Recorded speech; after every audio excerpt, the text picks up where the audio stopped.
Bismillahirrahmanirrahim. Assalamu alaikum.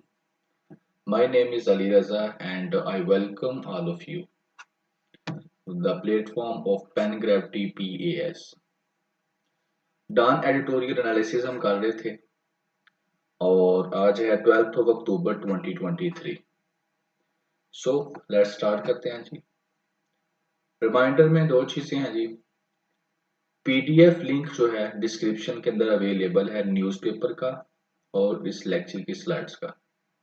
You can download it from the description link. Secondly, any question regarding competitive exams आप लोग comment section में पूछ सकते हैं। So let's start करते हैं जी।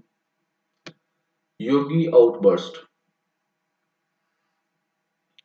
ये जो एडिटोरियल है इसके अंदर एडिटर जो है वो एक्सप्लेन करता है योगी की स्टेटमेंट को। योगी बेसिकली यूपी का चीफ है जी, चीफ मिनिस्टर है यूपी का। यूपी क्या है? उत्तर प्रदेश। इंडिया की स्टेट है, उसका सीएम है। तो इसने एक जो है वो स्टेटमेंट दी है। उस स्टेटमेंट के बारे में वो एक्सप्लेन करता है कि इस स्टेटमेंट की क्या वैल्यू है। और यहां पर इस एडिटोरियल के अंदर इंडिया के अंदर क्या हो रहा है, बेसिकली इंडिया में जो गवर्नमेंट में लोग बैठे हैं व्हाट इज देयर आइडियोलॉजी, उसको भी डिस्कस किया गया है। सो ये जो एडिटोरियल है इंडिया पाकिस्तान के पर्सपेक्टिव में इंपॉर्टेंट है। सो देखते हैं जी what is inside of this. First of all मैं योगी के बारे में बता दूं that what is who is yogi. Yogi कौन है, ताकि आपको थोड़ी सी क्लैरिटी आ जाए। मैं बेसिकली जो मैं इसको तरतीब देता हूँ एडिटोरियल के हिसाब से नहीं देता। मैं कोशिश करता हूँ कि एक एक जो है ना चेन बन जाए चीजों की, ताकि आपको समझने में आसानी हो जाए। अब फर्स्ट ऑफ ऑल योगी जो है वो चीफ मिनिस्टर है। इसका नाम है योगी आदित्यनाथ। और इसने रिसेंटली कुछ रिमार्क्स दिए हैं और बोला है about the Sindhu. Talking about Sindhu, Sindhu basically Sindh जो हमारा प्रोविंस है उसकी बात कर रहे हैं। और यहाँ पर वो बताता है कि जो यूपी है ये मोस्ट पॉपुलस स्टेट है, यानी कि सबसे ज्यादा जो यहाँ पर पॉपुलेशन है इस स्टेट की है इंडिया में। अब वो रिमार्क्स क्या है, होता ये है कि लखनऊ के अंदर एक कन्वेंशन होता है। तो वहां पर speaking at A Sindhi convention, Sindhi convention होता है लखनऊ में। तो वहां पर वो ना जो सीएम है वो बात करता है। नंबर वन वो कहता है कि जो बाबरी मस्जिद के बारे में वो बात करता है कि क्यों ऐसी बातें करते हैं, ये मैं एंड में जाके बताऊंगा कि क्यों ऐसी स्टेटमेंट्स देते हैं। तो बाबरी मस्जिद के बारे में बात करता है और कहता है कि अगर राम जन्मभूमि ये उनका जो जहां पे वो उनका एक क्लेम है कि ये जो बादशाह मस्जिद जिस जगह पर बनाई गई थी उस जगह पर इनका पहले मंदिर था इस बंदे का, इनके आप कह लें कि गॉड का या जो भी है। तो इसका मंदिर था, तो उस मंदिर को डिमोलिश करके वहां पर मस्जिद बनाई गई थी। तो वो कहता है कि अगर हम आफ्टर 5 सेंचुरीज 5 सदियों के बाद इस काबिल हो गए हैं कि वो जो बाबरी मस्जिद थी उसको हम खत्म करके डिमोलिश करके वहां पर हम अपना ये जो इस मंदिर है इसको हमने दोबारा से बना लिया है, तो हम क्या कर सकते हैं कि सिंधु को भी वापस ले सकते हैं। यानी कि अगर हम ये काम कर सकते हैं तो हम सिंध को भी वापस ले सकते हैं। और सिंध किसका हिस्सा है? पाकिस्तान का। तो बेसिकली ये अटैक है on the Pakistan territorial integrity और ये एक्सेप्टेबल नहीं है। अब ये थी क्या, यूपी के चीफ मिनिस्टर योगी की स्टेटमेंट। ठीक हो गया जी। अब आगे चलते हैं। अब आगे ये बात है कि स्टेटमेंट क्यों दी गई है। आखिर वो एक रिप्रेजेंट इलेक्टेड रिप्रेजेंटेटिव है। एक आम इंसान अगर ये बात करे तो इंसान कहता है इट्स ओके, कोई बात नहीं, लोग बातें करते रहते हैं। लेकिन एक इलेक्टेड ऑफिशियल बंदा जब ये बात करता है किसी भी मुल्क की, तो इसका मतलब ये होता है कि उस मुल्क की जो स्टेट है या जो पार्लियामेंटेरियन है या वो बंदे जो उस स्टेट के बारे में डिसीजन लेने वाले हैं वो उनकी सोच इस तरह से है। तो बेसिकली इस स्टेटमेंट के पीछे सोच क्या है, वो सोच है जी अखंड भारत। ये लफ्ज आपने सुना होगा, तो ये एक आइडियोलॉजी है। अखंड भारत जो है ये एक आइडियोलॉजी है, और ये आइडियोलॉजी जो है संघ परिवार जो है, जो कि डिवोटीज अपने आप को कहते हैं हिंदुत्व ड्रीम के, यानी कि ये एक रिलीजियस परिवार है, एक फैमिली है, और वो क्या कर रही है, हिंदुत्व आइडियोलॉजी को, यानी कि ये हिंदुत्व आइडियोलॉजी को प्रमोट कर रही है। और उसके अंदर ही ये आता है अखंड भारत। हिंदुत्व आइडियोलॉजी ये है कि ये जो हिंदुस्तान है यहाँ पर सिर्फ हिंदू ही रहे, हिंदुओं का मुल्क है तो यहाँ पर सिर्फ हिंदू ही रहें, बाकी मिनोरिटीज या तो वापस हिंदू हो जाएं या फिर वो ये मुल्क छोड़कर चले जाएं। सात अल्फाज में ये है हिंदुत्व की आइडियोलॉजी। ठीक हो गया। अब उसी के अंदर एक है जी अखंड भारत। अखंड भारत को जो है ना आइडियोलॉजी बेसिकली वो ये है, वो ज्योग्राफी से लिंक करती है। ये तो रिलीजन से है ना, और ये भी रिलीजन से है, बट ये ज्योग्राफी को भी अपने अंदर ले लेती है। इसमें ये है अखंड भारत में कि जो साउथ एशिया है ना सारे का सारा, वो क्या है, वो जो है पूरे का पूरा साउथ एशिया मिलाकर एक भारत बनेगा जिसको हम कहेंगे अखंड भारत। ठीक है।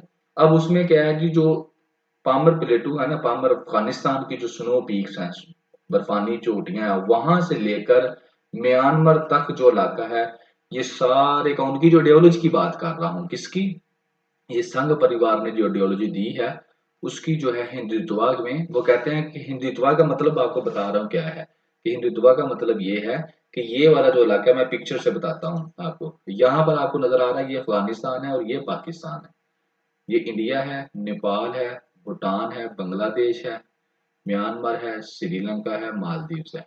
बेसिकली जब हम साउथ एशिया की बात करते हैं तो उसके अंदर 8 मुल्क आते हैं, और उन 8 मुल्कों के अंदर जो है ये वाले सारे मुल्क कंटिन्यू हम इनको काउंट करते हैं।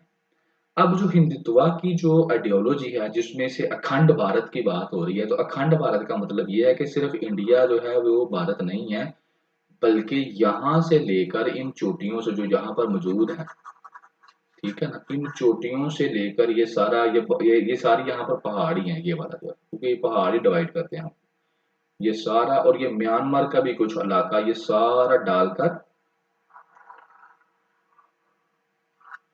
तो ये सारे का सारा हम डालेंगे तो ये बनेगा जी अखंड भारत। ठीक है जी। अब इस अखंड भारत में के लिए वो क्या कर रहे हैं, इजहर ये फिर इतने स्टेट्स की जो है ये बॉर्डर्स हैं बीच में, इनको खत्म किया जाए पहले तो, और फिर इनको कैप्चर किया जाए, और कैप्चर करने के बाद इसको इंडिया के अंदर शामिल किया जाए, तो फिर ये खंड भारत बनेगा ना। तो इस सोच की वजह से जो इनका यूपी का सीएम है, जो यूपी का सीएम था, उसकी स्टेटमेंट क्या थी कि ये अगर हम ये काम कर सकते हैं तो हम ये वाला जो सिंधु है इसको भी वापस ले सकते हैं, मतलब हम इसको अपने अंदर ऐड कर लेंगे और फिर दूसरों को आस्ता आस्ता ऐड करेंगे, और फिर क्या होगा, अखंड भारत बनेगा। होप आपको अखंड भारत की जो है वो समझ आ गई होगी कि डेट व्हाट इज अखंड भारत। अखंड भारत बेसिकली डील कर रहा है ज्योग्राफी को भी साथ में। अब आगे चलते हैं। आरएसएस आपने बहुत दफा इसका नाम सुना होगा, ये एक एक्टिव वहां पर एक, और इसी एक्टिव है बहुत ज्यादा इंडिया के अंदर। संघ परिवार जो मैंने अभी जिक्र किया उसकी पुष्टपनाही इसको हासिल है, और उसके बाद बीजेपी जो है वो एक पॉलिटिकल विंग आप कह सकते हैं आरएसएस का। अब यहाँ पर क्या है, वो कहता है कि एक आम बंदा जो है वो बातें करता है बीजेपी का, आरएसएस का, कि हम ये वापस ले लेंगे, हम वैसा अखंड भारत बनाएंगे, लेकिन जब एक हाई ऑफिशियल जो है जिस तरह के अभी सीएम ने किया है, जो उनका सीएम अगर वो ऐसी बात करता है तो फिर ये जो बात है ना, ये बात कुछ हजम होने वाली नहीं है। ये बात जो है ये इसको क्रिटिसाइज करना चाहिए, हर पाकिस्तान को तो करना चाहिए, क्योंकि पाकिस्तान की जो इंटेग्रिटी है, जो टेरिटोरियल सोवरेनिटी है, उसको चैलेंज किया गया है। ठीक है ना। आगे वो कहता है कि ये बात नई नहीं है, जो न्यू बिल्डिंग बनी थी ना रिसेंट इंडियन पार्लियामेंट की, इंडिया के अंदर उन्होंने अपने पार्लियामेंट की कुछ महीने पहले इसी साल एक नई बिल्डिंग का इफ्तिताह किया है। ठीक है, तो वहां पर उन्होंने एक मैप लगाया है, नया मैप जो है ना उस बिल्डिंग के अंदर। तो वो मैप भी कंट्रोवर्सी का शिकार है। क्यों? क्योंकि उस मैप के अंदर बहुत से इलाके जो पाकिस्तान के हैं, नेपाल के हैं और बांग्लादेश के हैं, उन सब को इंडिया के अंदर शामिल करके दिखाया गया है। और ये क्या है, ये वही जो अभी मैंने बताया, अखंड भारत की क्या है वजह से, अखंड भारत की जो आइडियोलॉजी है उसको प्रमोट किया जा रहा है। एक चीज तो ये है। अब दूसरी जो मेन बात है कि ये ऐसी स्टेटमेंट्स क्यों दी जा रही हैं, असल में अगले साल इलेक्शन है इंडिया में। जो मेन क्रक्स है कि अगले साल इंडिया में है इलेक्शन, ठीक है ना। और इस इलेक्शन की वजह से जो है ये काम किया जा रहा है। पहले जब इलेक्शन होते थे तो सिर्फ और सिर्फ पाकिस्तान जो था, सिर्फ और सिर्फ पाकिस्तान के खिलाफ बात की जाती थी कि हम पाकिस्तान घर में घुस के मारेंगे, ये करेंगे, वो करेंगे। तो लोगों को चार्ज किया जाता था और लोग फिर क्या करते थे, वोट्स देते थे। लेकिन अब कंपेन थोड़ी सी उन्होंने एक्सपेंड कर दी है। अब उन्होंने कंपेन क्या कर दिया, पूरे साउथ एशिया में कर दिया।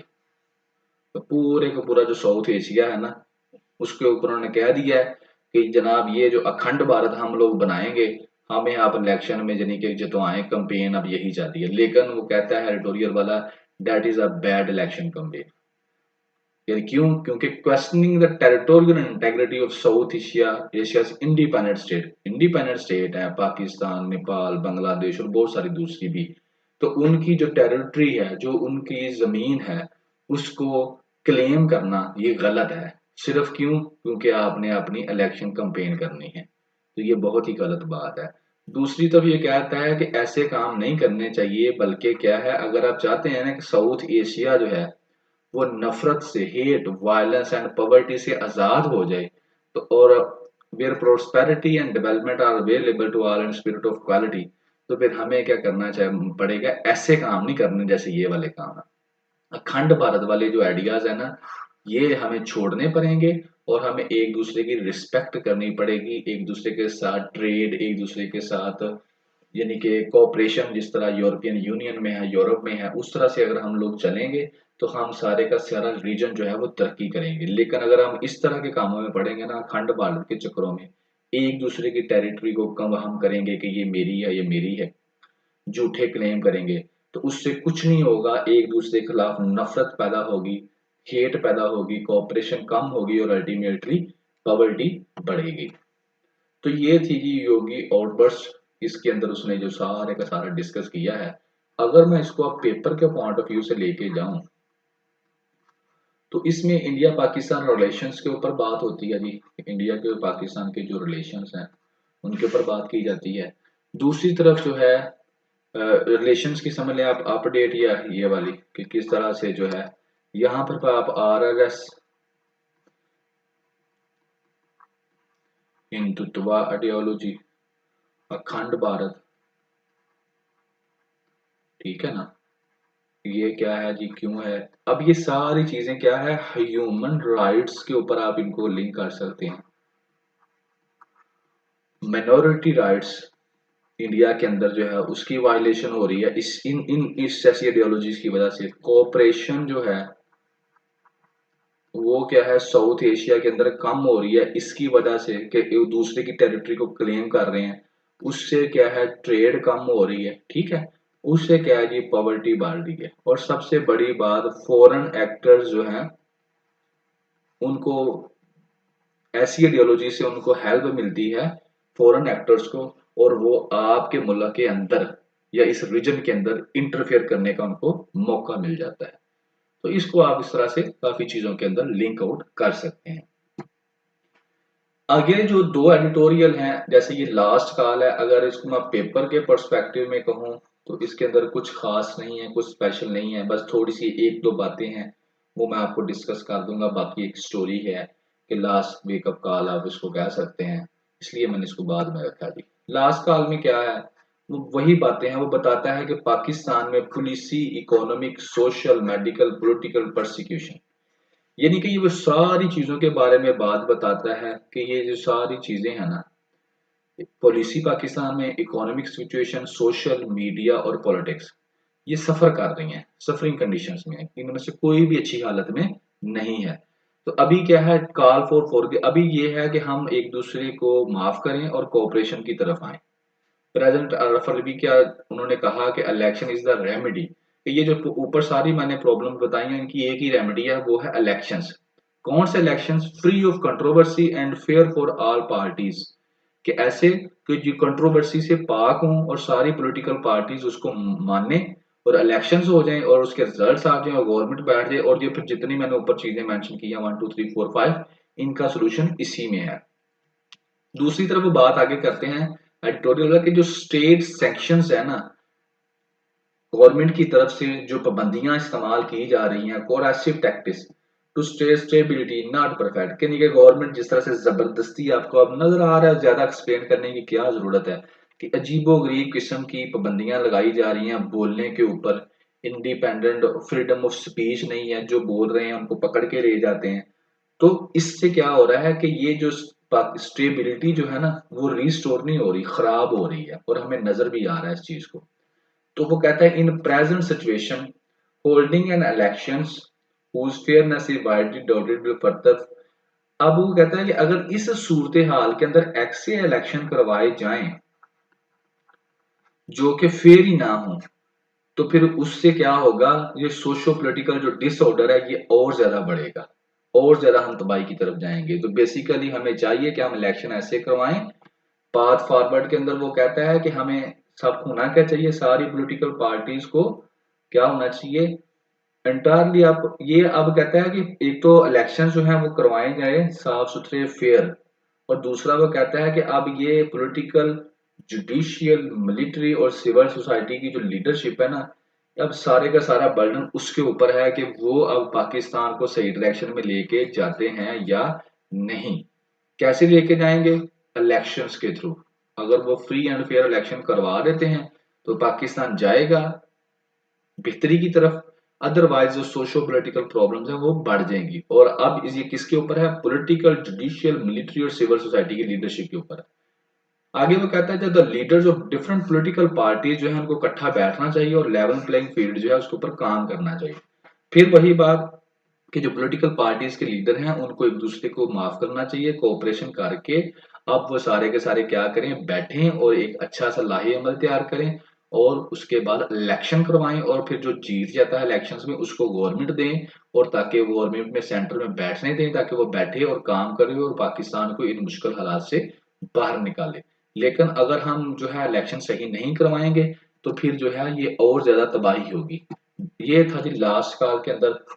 इसके अगर मैं paper of point of view से बात करूं तो इसमें एक ही बात नजर आ रही है कि इलेक्शंस मिशन ऑफ पाकिस्तान, और इसके अलावा इलेक्शंस, इलेक्शन अगर फ्री हो अपना फेयर होंगे, ठीक है ना, तो फिर क्या होगा, पाकिस्तान के जो मुख्तलिफ प्रॉब्लम्स हैं, सोशो पॉलिटिकल इकोनॉमिक प्रॉब्लम्स, तो उनका हल तलाश हो सकेगा। लेकिन अगर इलेक्शंस फेयर नहीं होते तो फिर पाकिस्तान और ज्यादा तबाही की तरफ जाएगा। आगे ये जी एन इंस्पायरिंग विक्ट्री, ये क्रिकेट का है जी, स्पोर्ट्स से रिलेटेड है। तो इसके अंदर पेपर पॉइंट ऑफ व्यू से कुछ नहीं है, उसने एक्सप्लेन किया, लेकिन मैंने इसमें थोड़ी सी चीजें ऐड की हैं रिगार्डिंग पेपर। वो क्या है जी, शायद पहले तो सादी सी स्टोरी है कि 345 टारगेट था जो अचीव कर लिया विद 10 बॉल्स, अभी 10 गेंदें रहती थी। श्रीलंका का मैच था पाकिस्तान के साथ, वर्ल्ड कप 2023 का मैच था, तो इसमें पाकिस्तान ने विन किया। ये तो थी इंस्पायरिंग विक्ट्री, यहाँ तक एडिटोरियल था, खत्म। अब बाकी चीजें मैंने खुद से ऐड की हैं। ये स्पोर्ट्स का अगर मैं पेपर के पॉइंट ऑफ व्यू से बात करूं तो स्पोर्ट्स का क्या फायदा जी, एग्जामिनर पूछ लेता है स्पोर्ट्स स्पोर्ट्स स्पोर्ट्स, तो मैंने खुद से कुछ चीजें मेरे जहन में आ रही थी, मैंने क्या ऐड कर दूं आपको बता दूं। पहली बात, हेल्थी एक्टिविटी है फॉर द सोसाइटी, ठीक है, और इससे अगर हम देखेंगे लोग सेहतमंद रहेंगे और हमारे जो हेल्थ के अखराजात हैं वो कम हो जाएंगे, यानी कि बीमार लोग कम होंगे, हेल्दी रहेंगे खेलने से, और अल्टीमेटली दवाइयों पे और दूसरी चीजों पे खर्चा हमारा कम होगा और बजट भी हमारा बचा रहेगा। पहला फायदा। दूसरा, channelise energy of young generation, जो जवान लोग होते हैं ना वो एनर्जेटिक होते हैं और उन्होंने अपनी एनर्जी कहीं ना कहीं तो फिर लगानी है।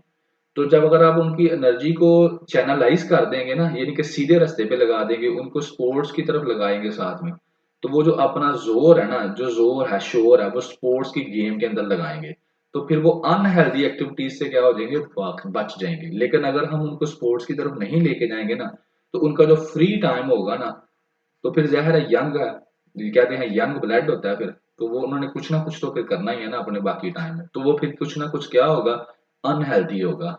और वो सोसाइटी के लिए भी खतरनाक होगा और उनके लिए भी खतरनाक होगा। लेकिन अगर आप उनको स्पोर्ट्स की तरफ ले जाएंगे तो जितना उनका जोर होगा ना यंग ब्लड का बकाया, वो क्या करेंगे स्पोर्ट्स में लगा देंगे, तो और सोसाइटी भी बाजेगी फिर बुरी हरकतों से। और इससे क्या होगा, नंबर 3 जो क्राइम है ना वो कम हो जाएगा।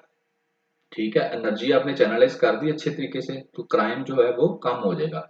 और आगे क्या है कि स्ट्रॉन्ग बॉडी है स्ट्रॉन्ग ब्रेन या माइंड। जो स्ट्रॉन्ग जिस्म होता है उसके अंदर जो ब्रेन होता है ना, वो भी क्या करता है, यहाँ पे ब्रेन आना चाहिए थी क्योंकि ये फिजिकल है तो ब्रेन आना चाहिए। हैव स्ट्रॉन्ग ब्रेन यानी कि ब्रेन उसका काम जो है अच्छा करता है, अच्छी अच्छी चीजें उसके अंदर आती हैं जब आपकी बॉडी स्ट्रांग होती है। और बॉडी स्ट्रांग कैसे होती है, थ्रू फिजिकल एक्सरसाइज। और फिजिकल एक्सरसाइज कैसे होती है, स्पोर्ट्स के साथ। और अगर मैं आगे जाऊं इंटरनेशनल लेवल पर, तो sports diplomacy with enemy countries, enemies जो मुल्क हैं उनके साथ अगर हम गेम खेलेंगे तो स्पोर्ट्स में जाएंगे, तो उससे क्या होगा, हमारे दरमियान जो तल्लुकात खराब हैं वो सही होना शुरू हो जाएंगे। हमें मौका मिलेगा बैठकर बात करने का, और हमारे दरमियान जो दुश्मनी है वो कम होती जाएगी। जैसे कि इंडिया की मैं अगर एग्जांपल करूं दूं, तो अभी पाकिस्तानी टीम इंडिया गई हुई है, तो इससे क्या होगा, और पीछे भी आपने हिस्ट्री में देखा परवेज मुशर्रफ इंडिया गया मैच देखने के लिए, दोनों मुल्कों के जो है वो लीडरशिप बैठी हुई थी मैच देख रही थी। तो इससे क्या होता है कि मौका मिलता है तो आपको मिलकर बैठने का, और मिलकर बैठने से फिर आप क्या करते हैं, अपने जो दूसरे इश्यूज हैं उनको भी डिस्कस करते हैं। और किसी भी मसले का हल तब ही मिलता है जब आप उसको डिस्कस करते हैं। अगर आप डिस्कस नहीं करेंगे तो वो मसला कभी भी हल नहीं होगा। और आगे आ जाते हैं इमेज ऑफ द कंट्री। तो सबसे आगे बड़ी बात है कि जब आप गेम खेलते हैं कुछ विन करते हैं तो आपके मुल्क का नाम इंटरनेशनल मीडिया के ऊपर आता है। तो एक सॉफ्ट इमेज आता है। सॉफ्ट इमेज क्या जाता है कि इस मुल्क से ये बंदा आया था और इसने ये चीज जीती है। इसका मतलब है कि इस मुल्क की जो सोसाइटी है वो हेल्थी है और अच्छे प्रोडक्टिव काम कर रही है, इसीलिए तो ये बंदा वहां से आया है और आकर इसने क्या किया, ये विन किया है। तो ये था जी इंस्पायरिंग विक्ट्री। इसके अंदर मैंने ये जो चीजें थी अपने से 6 ऐड की हैं ताकि आपको पेपर पॉइंट ऑफ व्यू से पता हो कि स्पोर्ट्स क्यों खेलना चाहिए यार। पता भी तो हो ना, सारे खेली जा रहे हैं, बाकी और बड़ी डिमेंशन है इकोनॉमी ये वो, लेकिन मैंने सिर्फ थोड़ी सी एडअप की है इंडिविजुअल लेवल पर और सोसाइटी के लेवल पर, के लोगों को क्या बेनिफिट्स मिलते हैं। सो जी आज के लिए यही नहीं, इतना ही था, मैंने इनको डिस्कस कर दिया है। So thank you very much.